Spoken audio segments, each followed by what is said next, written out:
Құрметті пайдаланушылар, назарларыңызға формативті бағалауды күнделік жүйесінде жүргізу бойынша нұсқаулықты ұсынамыз. Формативті бағалауды жүргізу үшін біріншіден пән бойынша журналға өту қажет болады. Пән бойынша журналға өту үшін мектеп журналдар бөліміне өтіп, әрі қарай мектептегі сыныптар тізімі шығады. Сыныпты таңдау қажет болады және пән журналы өрісінде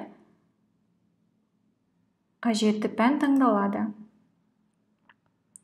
Пән таңдалғаннан кейін журнал бетінде оқушылардың тізімі және де сабақтардың күндері тұрады.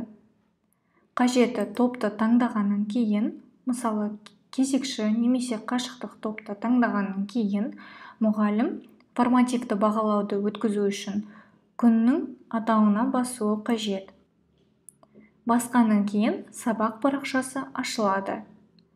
Формативті бағалауды қосу үшін сабақтағы жұмыстар өрісінде жұмысты қосу батырмасына басуы тиіс.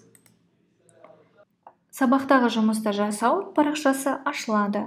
Жұмыс типі өрісінде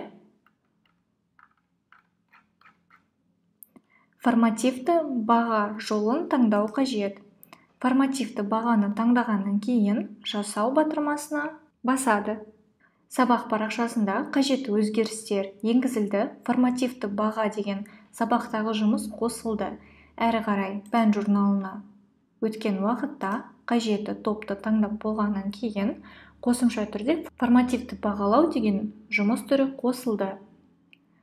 Журналдың беті ашылды және де 1-ден 10-ға дейін формативті бағалауды қоюға арналған мүмкіндік пайда болды. Мысалы, 6. Назар аударыңыздар, пайдаланушылар.